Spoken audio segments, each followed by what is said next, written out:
2, 1. 7 things you probably didn't know you need to know. I'm Jamie East, and this is the Smart 7. Good morning, everybody. It's Wednesday, the 12th of January, and it's Hot Tea Day. And a big happy birthday to Jeff Bezos, Kirstie Alley, Zayn Malik, and Howard Stern. The fallout continues over the Bring Your Own Booze garden party held at Downing Street last summer, while the rest of us were locked down and couldn't go out. Labour tabled an urgent question on the matter, but Boris Johnson didn't turn up. Maybe they should have gathered in a garden. Still, at least, he must have sent a heavyweight to defend him. No, it was Paymaster General Michael Ellis. He said that Boris would address the issue at Wednesday's Prime Minister's Question Times. He takes this matter very seriously, as does everyone in government. But I will say this. She asks if I have confidence in the Prime Minister's integrity and honour, and I do. The party seems to be over in the minds of the public, though, as a Sky News YouGov poll shows 56% of people think Boris should resign. Deputy Labour leader Angela Rayner said it wasn't exactly surprising Boris didn't show up for the Commons grilling. His absence speaks volumes, as does his smirks on the media. The public have already drawn their own conclusions. He can run, but he can't hide. It won't wash, Mr. Speaker, to blame this on a few junior civil servants. The Prime Minister sets the tone.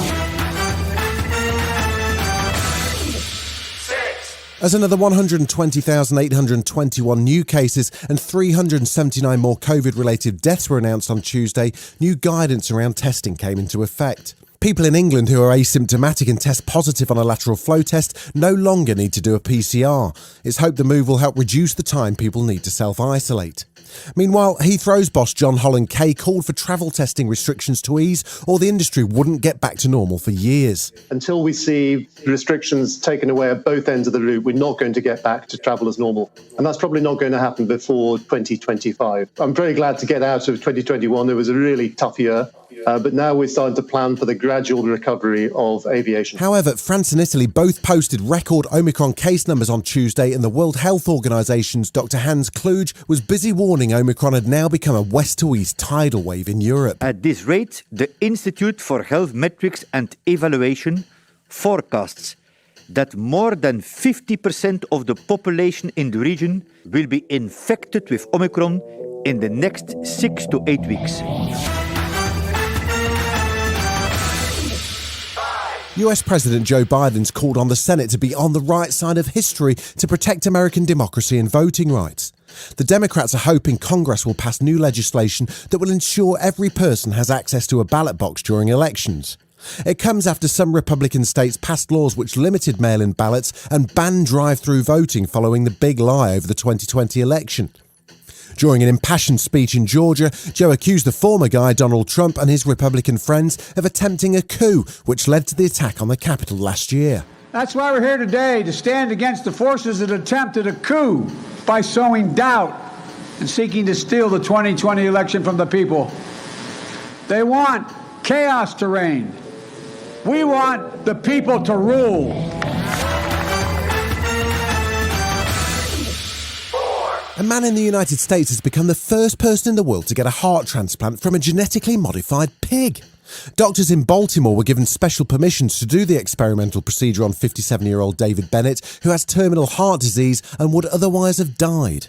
The surgery could help solve the global organ shortage crisis, but surgeon Bartley Griffith says while the operation was a success, it was still early days to know the heart's long-term prospects. He's awake. He is recovering and speaking to his caregivers, and we hope that the recovery that he is having now will continue. We've never done this in a human, and I like to think that we have given him a better option than what continuing his therapy would have been. But whether it's a day, week, month, year, I don't know. Still to come on the Smart 7, Daniel Craig talks Bond, James Bond, and Kanye West is a genius. Right after this. Welcome back.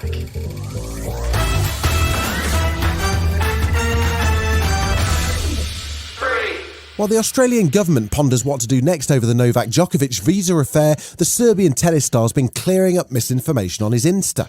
He says that his team made a mistake in his visa application and that he made a mistake in attending an interview with French magazine L'Equipe after he'd tested positive in December. He says he maintained social distance and wore a mask, but realises now it was an error of judgment. One Australian who's made his mind up on the whole situation is cricketer Shane Warne. It just seems an absolute embarrassing mess. First of all, Novak Djokovic is well entitled to not be jabbed, to be jabbed, whatever he wants. That's his choice. But it's also Australia's choice to not let him in. After his final outing as James Bond in No Time to Die, Daniel Craig's been reflecting on the role he's had for the past 15 years, where he first emerged from the sea dripping in a tiny pair of blue trunks.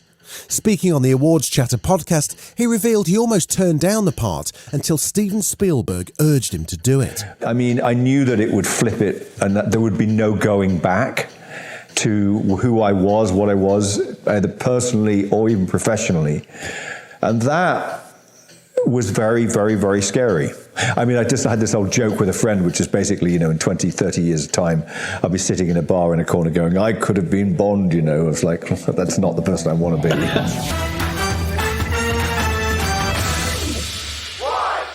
Kanye West's been through a lot over the last couple of years, from reality show husband to briefly presidential candidate. But a new Netflix series reveals a whole lot more about the man and the legend. He's had a film crew following him for 20 years, and the 3-part series, only 3 parts after 20 years. Anyway, it drops on Netflix from February the 16th. It's called Genius, and you can sneak an early peek if you stream the Sundance Film Festival on January the 23rd. Very rarely do you encounter self-contained people. This man can do everything himself. He living it. So it's like God saying, I'm about to hand you the world. Just know at any given time, I can take it away from you. This has been The Smart 7. Wherever you're listening, do us a favour and hit the follow button. We'll be back tomorrow at 7 a.m. Have a great day. Written, produced and published by Daft Doris.